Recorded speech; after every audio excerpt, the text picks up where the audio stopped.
Hello, bonjour mon ami, c'est Lisa Léon-Félix, coach en stratégie financière et business. Je te souhaite la bienvenue sur ma chaîne. Donc si tu es un habitué ou une habituée, welcome back.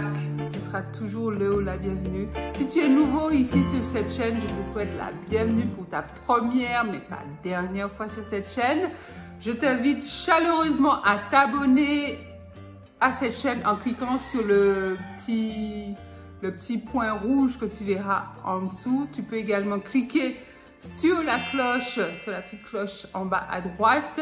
Comme ça, tu seras averti par une notification à chaque fois que je mettrai en ligne l'une de nos nombreuses vidéos hebdomadaires qui t'apportent du bon contenu, n'est-ce pas, pour les anciens, du bon contenu comme celle que je m'apprête à partager avec toi pour upgrader ta vie, aller vraiment vers la vie de tes rêves, augmenter tes finances et surtout te permettre d'atteindre le niveau de sécurité, de sérénité, de bien-être auquel tu aspires. Deuxième chose, va en barre de description, tu verras un lien. Il s'agit d'un tout petit questionnaire très rapide à remplir.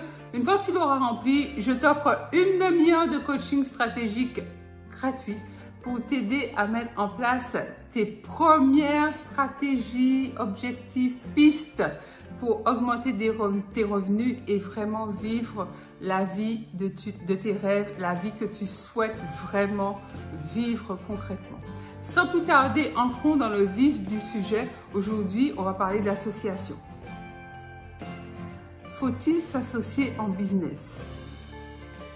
Alors, je vais faire de mon mieux, mon ami, pour répondre de manière la plus neutre, objective, forcée, impartiale à cette question. Parce que j'ai mon opinion qui est un peu tranchée en fait. Donc, je ne vais pas te donner mon opinion. Je crois que tu vas le deviner. Enfin, tu vas me dire en commentaire si tu as deviné dans quel camp je suis. Est-ce que je fais partie de ceux pour lesquels c'est super de s'associer?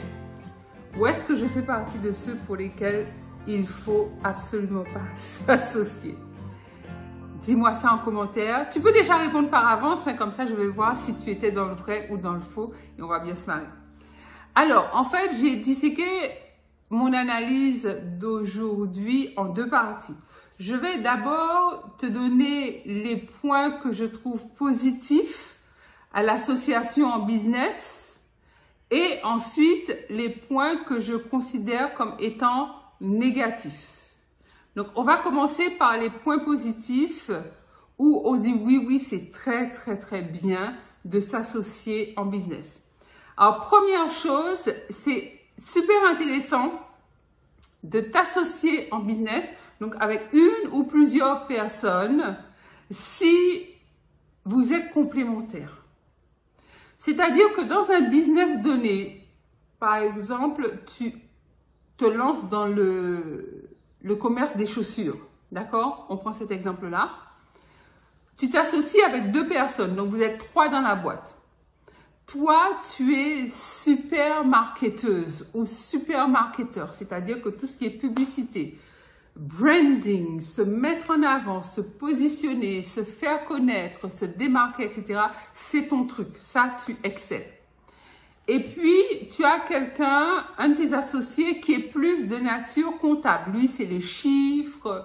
Regardez, est-ce qu'on n'est pas trop dans les dépenses par rapport aux rentrées d'argent? Il regarde comment établir les prix. Est-ce que les prix que vous appliquez pour une chaussure donnée, ce sont les bons prix? Le troisième va être plus axé clientèle. Lui, c'est le relationnel clientèle. Il aime convaincre, il aime trouver des clients. C'est lui le roi du portefeuille clientèle. Il gère son portefeuille clientèle. Et franchement, tu l'as compris comme moi, lorsqu'il y a ce genre de personnalité et de compétences différentes et complémentaires, je veux dire, non mais là, l'association, elle est géniale. Elle est géniale, c'est-à-dire que vous êtes complémentaires et ça veut dire que vos domaines d'expertise respectifs vont faire en sorte que la boîte va être propulsée. C'est juste ça. Deuxième point que je trouve positif à l'association en business, c'est s'il y a une très forte notion de respect entre les personnes, entre les associés. C'est pas parce qu'on est associé qu'on ne doit pas se respecter. C'est pas parce qu'on est associé qu'on ne doit pas considérer que l'autre associé, il est humain, donc il a ses émotions, il a sa susceptibilité, et il ne faudra pas tout le temps venir lui manquer de respect ou le chatouiller, etc. À un moment donné, peut-être que le business va être un peu admis de côté parce qu'il aura bien envie de retrouver le respect qui lui est dû. Tu vois ce que je veux te dire? En fait, l'association, elle est super si les associés savent se respecter indépendamment des circonstances. C'est-à-dire que, à un moment en entrepreneuriat, lorsqu'on est en association, il y a des décisions qui sont prises entre associés. Si il y a une idée qui a été émise par un associé et que les autres associés se rallient à cette idée et décident de l'implémenter, si cette idée, finalement, au bout du compte, ne porte pas ses fruits, faut pas que tous les doigts se pointent contre celui qui a, en direction de celui qui a eu l'idée et commence à lui dire, ouais, mais non, mais ton idée, elle était vraiment nulle, mais t'es naze, t'as rien à la tête, t'es un incompétent. Non, ça, tu vois, là, c'est rentrer déjà dans le manque de respect parce que une entreprise, c'est une personne morale. Indépendamment du fait qu'il y ait 2 ou 20 associés, c'est une personne morale. Ça veut dire que lorsqu'il y a une idée qui est mise en action, lorsqu'il y a une décision qui est prise, elle est prise de manière collégiale. Donc si ça marche, ben, tout le monde trinque. Et si ça marche pas, tout le monde revoit sa copie assis autour d'une table en même temps. Et c'est pas parce qu'il y en a un qui a eu l'idée qu'on va se mettre à lui manquer de respect. C'est un exemple. D'accord? Donc le respect est super important. Si les associés sont dans le respect, ça ne peut que marcher. L'association est bonne également dans un domaine un peu différent, c'est-à-dire que toi, par exemple, tu as une superbe idée, tu as un business que tu as envie de mettre sur pied, mais tu n'as pas les fonds, tu n'as pas les finances, tu n'as pas le capital. Donc l'idée serait que tu te trouves un associé, pas à n'importe quel prix quand même, hein, quelqu'un de fiable, parce que ça sera un associé, hein, n'est-ce pas? Ça sera difficile de t'en défaire, si tu veux. En d'autres mots, c'est un peu comme un mariage. Hein. Donc, s'il te manque de capital, tu vas te mettre en association avec quelqu'un qui a le capital qui te fait défaut.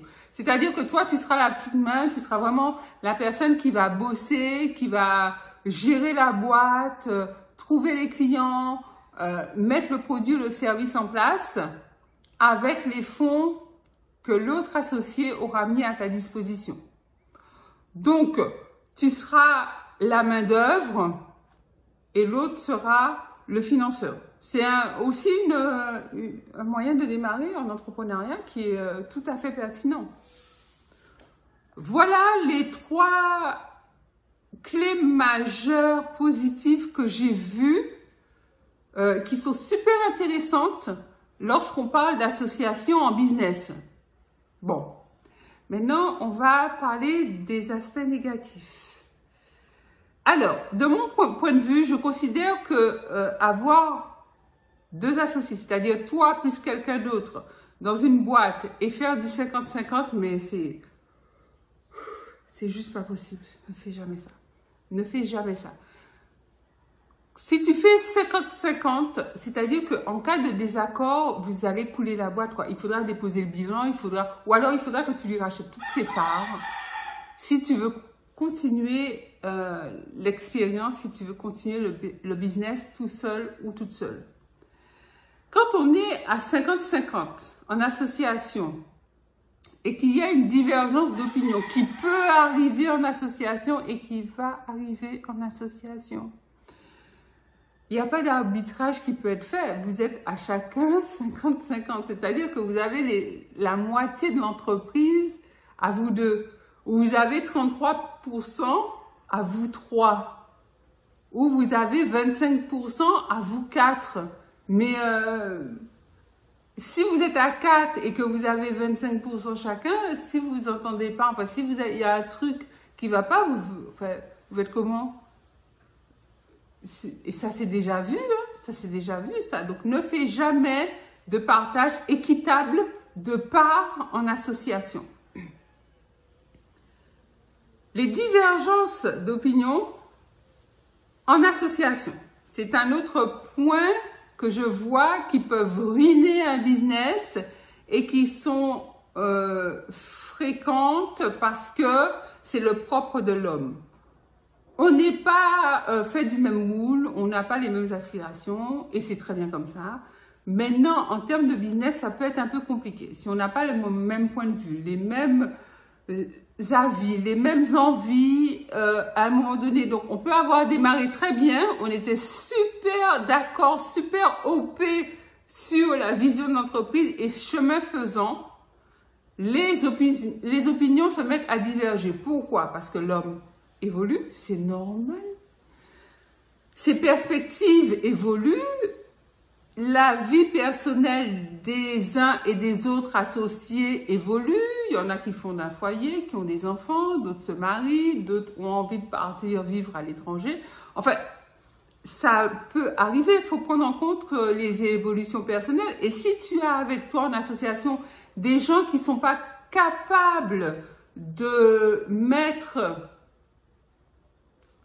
disons, leurs évolutions personnelles au service de l'entreprise ou d'adapter leurs évolutions personnelles par rapport à l'entreprise, ça va être compliqué à un moment donné. Oui, ça va être compliqué. Tu as un des associés qui peut déménager, qui peut partir ailleurs, même si vous êtes en France, mais s'il y en a un qui est à Lille et l'autre à Marseille, ok, il y a le téléphone, mais peut-être que si votre business il est très axé sur le physique, ben, si l'essentiel de votre clientèle est à Paris, que toi tu restes à Paris, que l'autre va à Marseille, quand l'entreprise va faire des bénéfices et au moment du partage des bénéfices chaque année, tu auras peut-être les boules de lui donner des dividendes alors que tu viens de passer toute une année avec tes clients à les gérer à Paris et lui se la coulait douce à Marseille. Tu vois ce que je veux dire? Où un des associés peut déménager à l'étranger, ça peut arriver également. Donc, faut penser à cette histoire de dividendes en fin d'année. Généralement, quand on est en association à part égale, on divise les dividendes à part égale, quel que soit le degré de performance d'un des associés. À bon entendeur, salut. Un des points négatifs également en association, c'est si tu repères déjà que ton futur associé ou le de tes futurs associés est pas super productif dans les phases de travail, genre il arrive en retard, lorsqu'il a des tâches à faire, l'entreprise n'est toujours pas créée, vous êtes en séance de travail hein, pour la créer. Lorsqu'il a des tâches à faire, il les fait pas, ou c'est fait à moitié, ou c'est pas fait dans l'excellence, c'est bâclé. Mon ami, stop, warning. Faut faire stop, faut pas, voilà, faut s'asseoir et réfléchir là. Faut s'asseoir et vraiment réfléchir, parce que l'heure est grave. Après, observer les gens avec qui tu penses t'associer, même si c'est des membres de ta famille, encore plus, si c'est des membres de ta famille, avant de t'associer. Un des points négatifs également qui me paraît essentiel de souligner lorsqu'on parle d'association en entreprise, c'est l'évolution de la vision de l'entreprise. Parce que l'entreprise peut super bien démarrer. Vous vous entendez super bien, vous êtes complémentaires, ça bosse dur, vous êtes toujours au taquet. L'entreprise croît croît, l'entreprise fait des bénéfices, vous avez de super dividendes, 5e année, tout va bien, etc. Et là, à un moment donné, pour éviter le plafond de verre, il va falloir commencer à revoir, à penser stratégie, penser vision pour l'entreprise. Pour que l'entreprise puisse passer au niveau supérieur. Et c'est là où ça peut également être cause de divergence. Pourquoi? Parce que tu peux avoir ton associé ou l'un de tes associés qui te dit non, non, mais pourquoi tu veux faire croître l'entreprise? On est bien comme ça, écoute, on a nos dividendes qui tombent chaque année. Non, moi, j'ai pas envie de bosser plus, j'ai pas envie de m'arracher les cheveux pour faire l'entreprise croître encore plus. Non, c'est très bien comme ça. Alors que toi, t'es boosté, quoi, t'es au taquet, tu veux casser la baraque, tu veux être leader dans ton domaine, tu veux que cette entreprise soit connue dans la francophonie, tu veux que cette entreprise soit mondialement connue, tu veux que ça soit une multinationale. Tu vois que déjà là, 5 ans après, peut-être des fois 10 ans après, la différence de vision va poser un problème.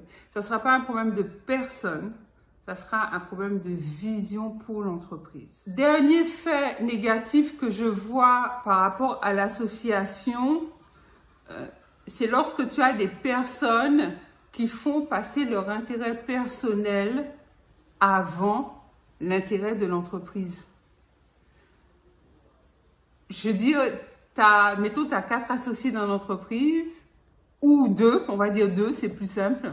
Toi, tu es prêt ou tu es prête pour un rendez-vous clientèle et ton associé te dit non, mais j'ai oublié, je devais aller faire un truc super important avec ma tante et je lui avais promis, et vraiment, si j'y vais pas, elle va me faire un caca nerveux, je suis obligée d'y aller. Non, mais sérieux? Ta tante, sérieux? Tu vois, en fait, c'est ce genre de choses, quoi. T'as des gens qui, comme ils savent qu'ils sont en association et qu'ils pourront compter sur toi, ils vont pas hésiter à s'appuyer sur toi. Parce que t'as peut-être un tempérament de leader, t'es peut-être la personne qui est reconnue pour toujours aller de l'avant, toujours au taquet, toujours être boosté pour atteindre les objectifs ou pas. Ils vont vraiment s'appuyer sur toi et tu vas faire le taf parce que toi, tu vas penser à l'entreprise, mais au bout d'un moment, ça va te fatiguer. Tu seras fatigué. Et ça aura forcément, tôt ou tard, des répercussions sur l'entreprise. Oui. Donc voilà, mon ami, ce que je voulais partager avec toi, les points positifs et les points négatifs que je vois en termes d'association. Alors, selon toi, moi, je suis plutôt pour l'association. Je trouve que c'est un super truc ou au contraire, je me dis l'association, si on peut l'éviter, on l'évite. Ça y est, tu as répondu, tu m'as dit en commentaire. Alors, moi, pour pas te laisser sur ta faim, je te dirais que personnellement, en termes d'association, en business, je te dirais que dans 2 associés, il y en a un de trop. J'ai répondu à ta question. Donc, ça te donne ma position. Alors, dis-moi en commentaire ce que tu penses des points que j'ai évoqués, des points positifs, des points négatifs. Dis-moi si selon toi, tu vois d'autres points positifs ou d'autres points négatifs. Ça me fera plaisir de te lire et puis d'échanger avec toi à ce sujet. Pense à liker cette vidéo, un gros pouce bleu et surtout partage-la massivement tout autour de toi, dans tes groupes WhatsApp, Facebook, Twitter, Instagram, Google, par mail, de manière à ce que l'information puisse toucher et atteindre un plus grand nombre.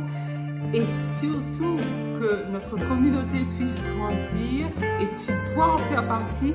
Oui, voilà, c'est à toi que je parle. Donc abonne-toi tout de suite si ce n'est déjà fait. C'est Lucia Léon Félix, coach en stratégie financière et business. Je te dis à très vite pour une nouvelle vidéo. Bye bye.